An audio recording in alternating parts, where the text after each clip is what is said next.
It's such a gratifying experience to go through and ultimately helps everybody just do their job and be focused on moving the needle.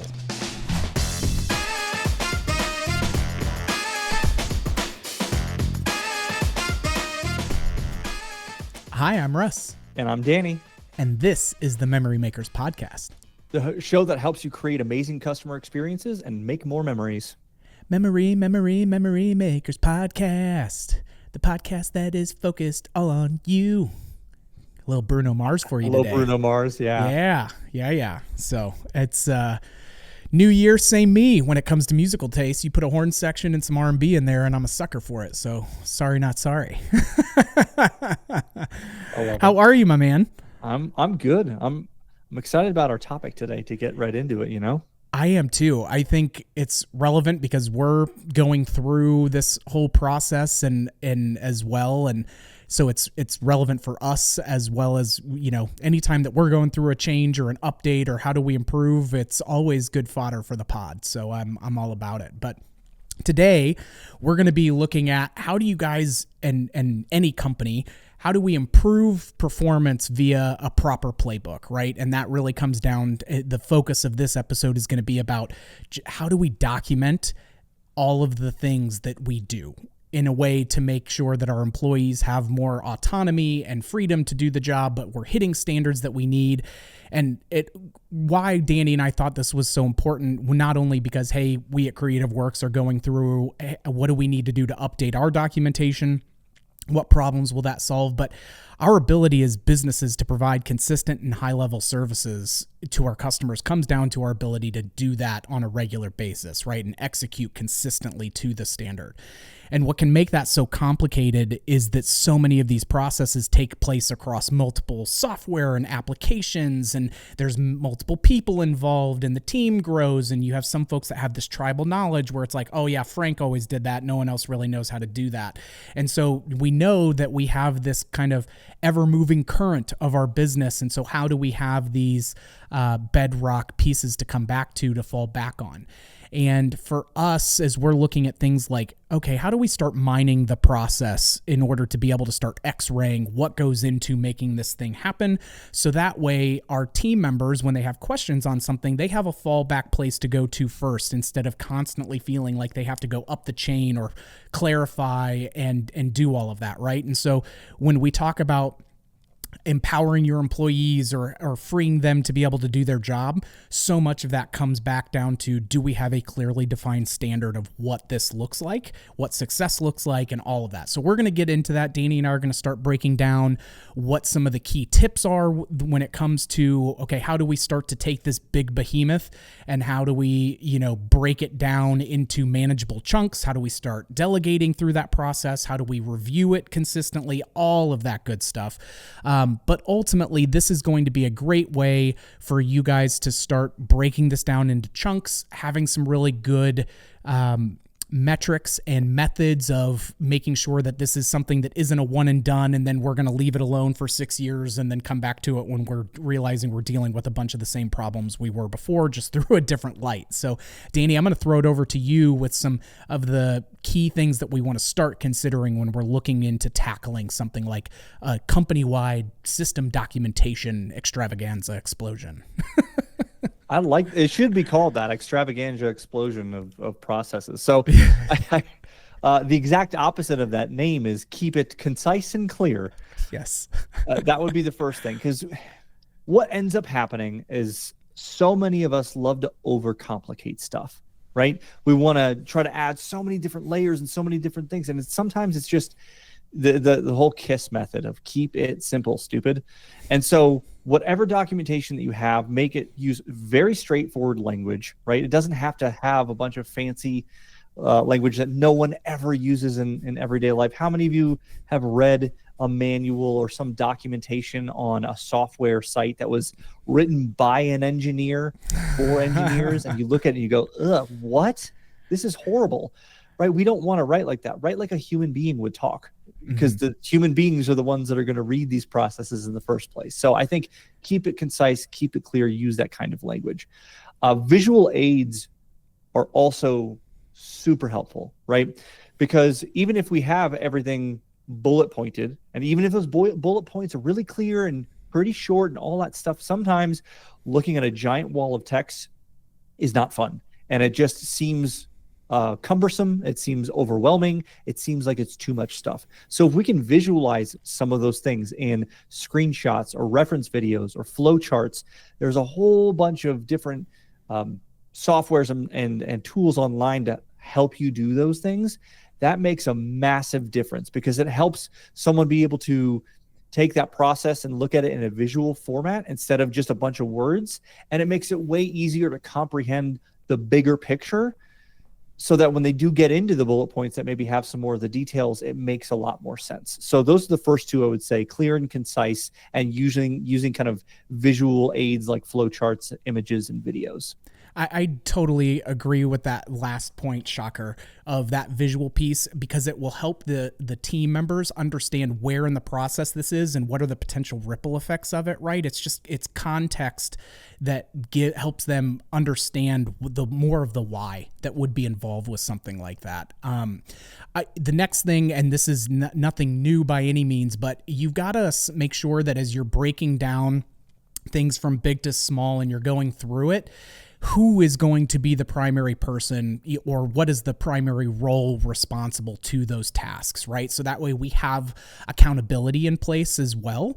And if I'm working on a portion and doing a task or one of our processes that we have, I also know who else I'm going to need to involve at certain portions of it to ensure that they also, aren't going to be, kind of putting out fires and getting looped in at the last minute.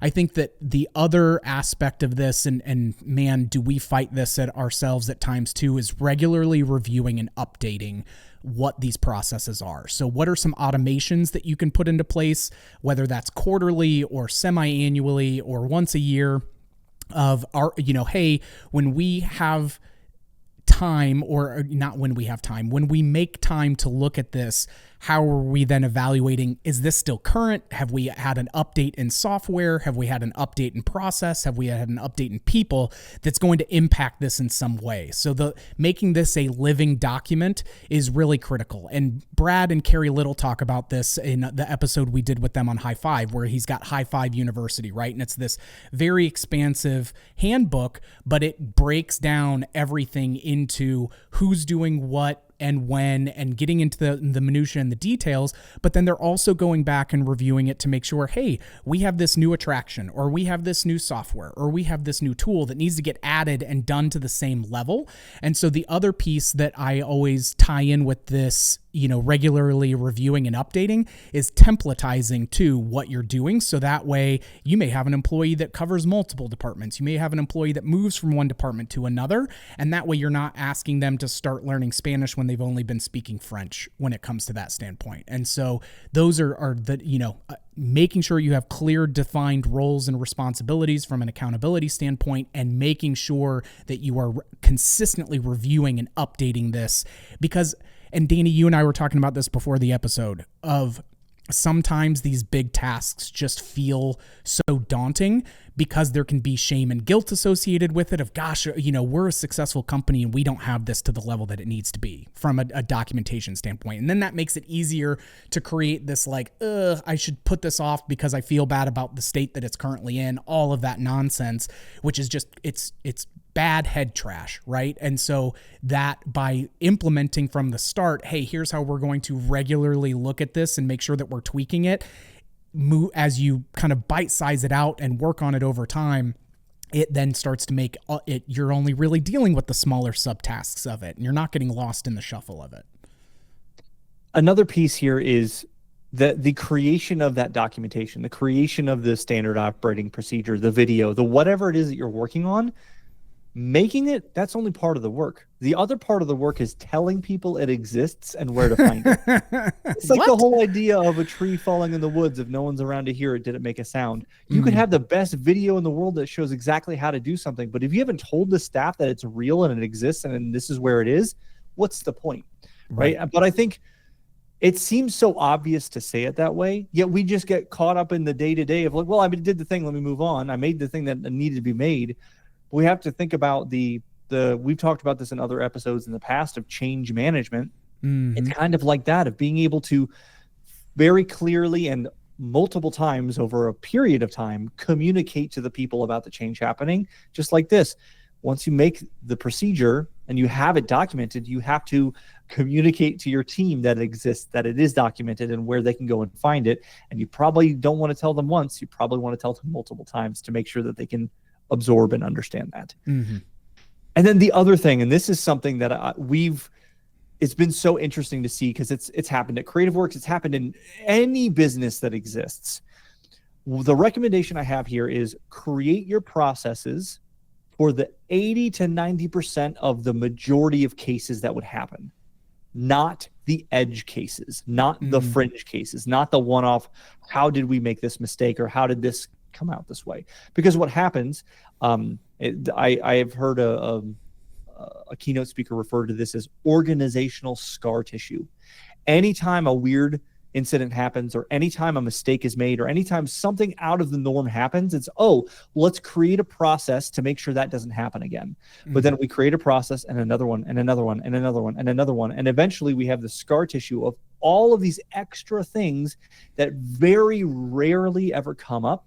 And it just makes it more complicated, more difficult to do your job and to get the work done.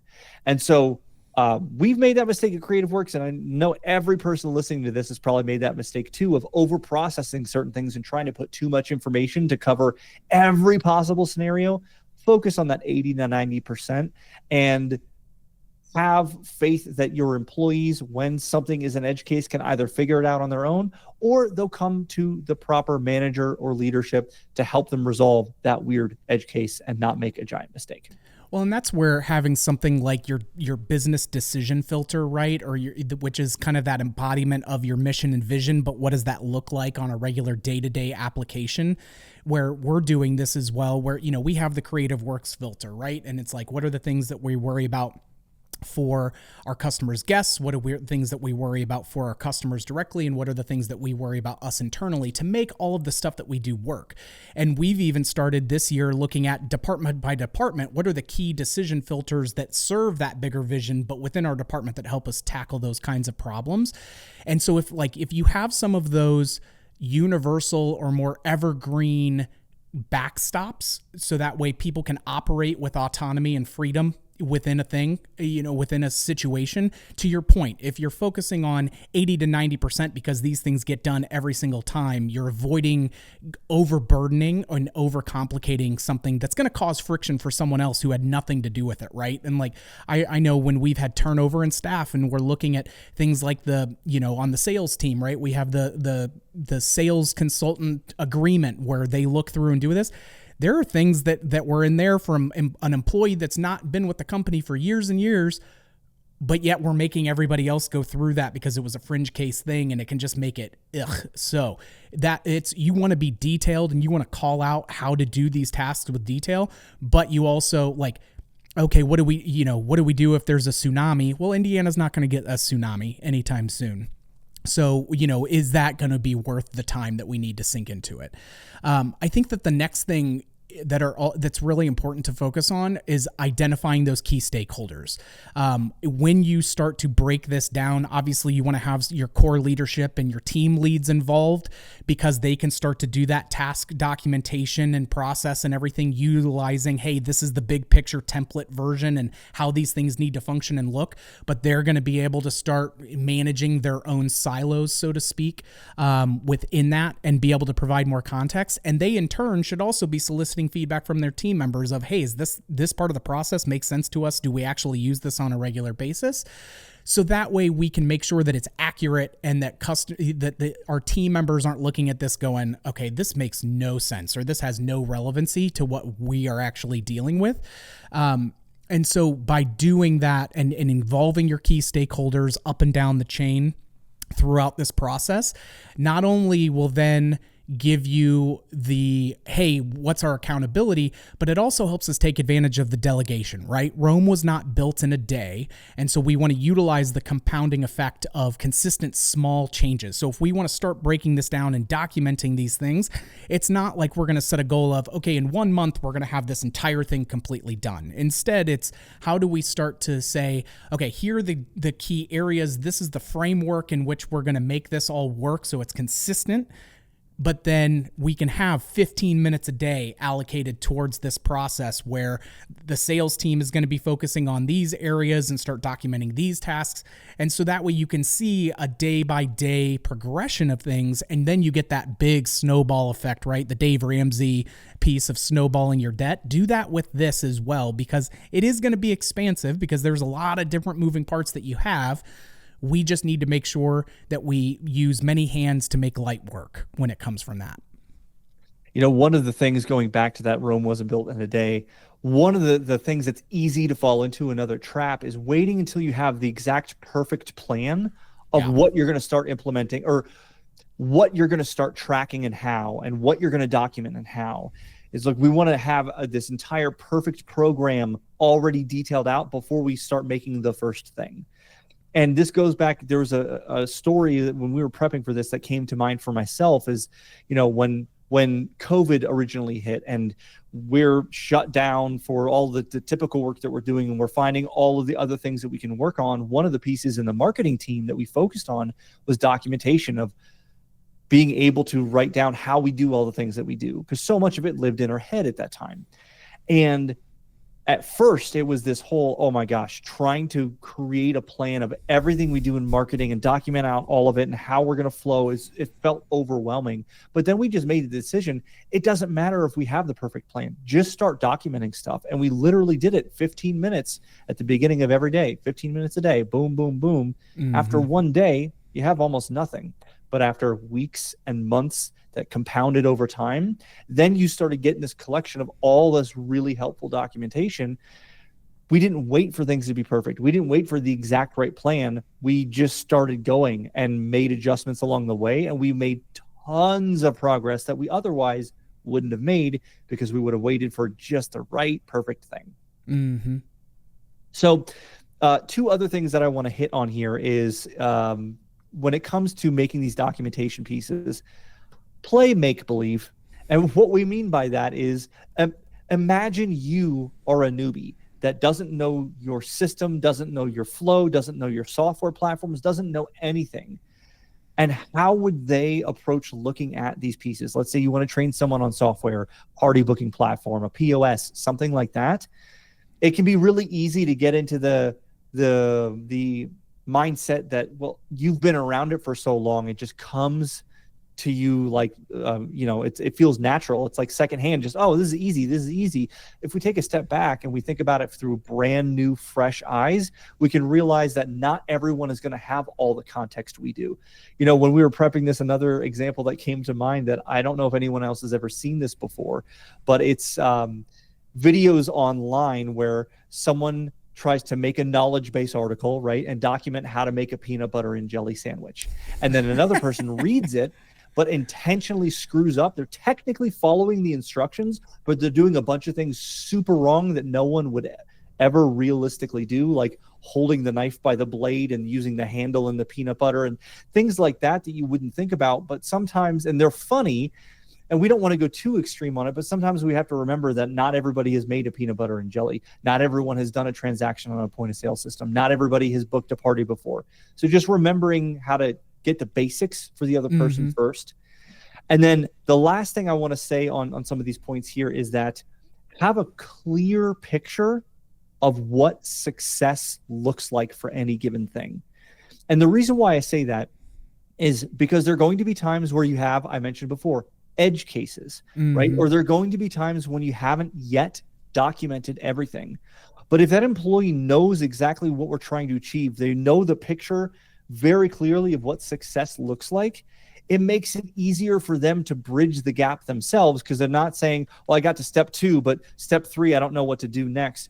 we can show them the picture of what that looks like, and then they can use their own intuition and sometimes a little bit of common sense to bridge the gap and get the job done or finish out the process or complete the task, whatever it is. So having that really clear picture of the end product is really helpful because it fights against those edge cases, and it helps when not every piece has been documented yet.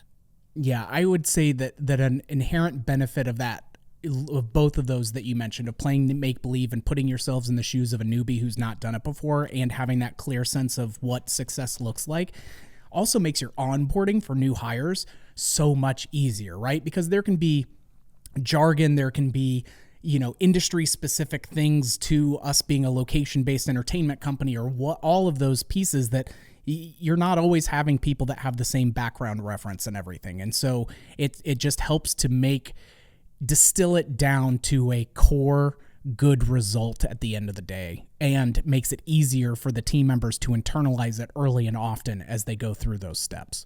I think that as we look at all of this, and there are a slew of, Danny, as you mentioned, resources and tools and things that you can look at, and where we've looked at these things as well to say, okay, where can we get our start?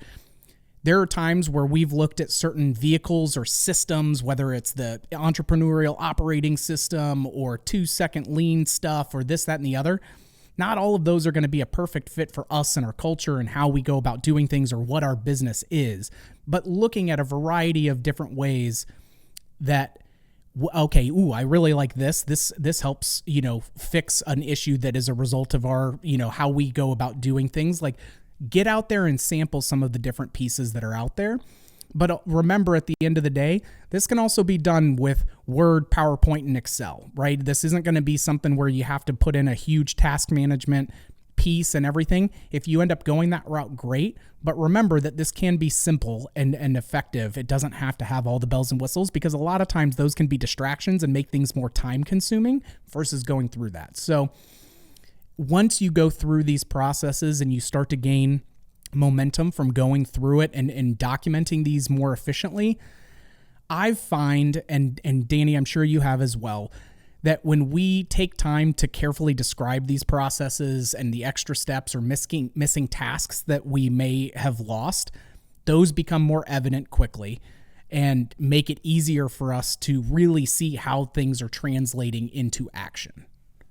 Yeah, and the other piece is that you get autonomy for your staff, for your employees, for your workers, especially when it comes to the, I'll go back to the clear picture part. If they know what success looks like, it's easier for them to go about getting to that end success point, even if you don't have every stepping stone already in place for them. Mm-hmm. And I think for me, the metaphor or the mantra that could be the mantra for this entire episode when it comes to doing the documentation work is progress over perfection. Don't wait until everything's just right. Just start making progress now. And after a day, after two, after three, after a week, after 2 weeks, it may not feel like you've made much progress. But when you compound that over time and you have a lot of people helping with this process and you do it again and again and again and again, you get to a point where you kind of look up and go, oh my gosh, look how much we've gotten done. That never would have happened if you didn't start in the first place. So progress over perfection. Absolutely. Go out there and clean up that process garage, and you'll be so delighted as we have room for the bikes, and we have room for the tools, and we have room for the thises and that's. Like, it's such a gratifying experience to go through, and ultimately helps everybody just do their job and be focused on moving the needle, right? And to take that metaphor one step further, I think this is the perfect time to park the car in the garage and close the door in the episode. Classic. Look at us go. We should start a podcast, Danny. I swear. Like, we could do this thing. I love it. So we've got more content coming your guys' way through the weekly episodes. So please be sure to come back and check out more insights that we're bringing to the table with our guests, with us, and operators. We're really looking forward to what's coming your way. If you liked what you heard, don't forget to subscribe and leave a review. And we always appreciate that 5 stars. Please and thank you. If you've got ideas for future episodes, topics, or guests, follow us on social media. Send us a DM. And big shout out to Mikey Mike, as always, for working the 1s and 2s on the Ultranet. And thank you all for joining us, and we'll catch you on the next one, Troublemakers.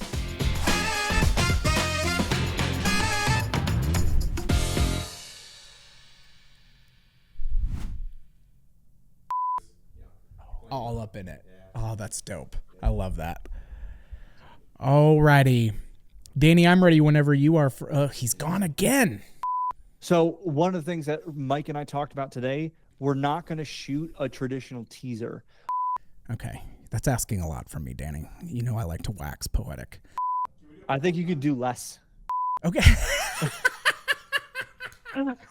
No, it's good. Yes, thank you. Okay, ready? Click the link. Right. Oh my God, that is totally going in the blooper. Just click the link.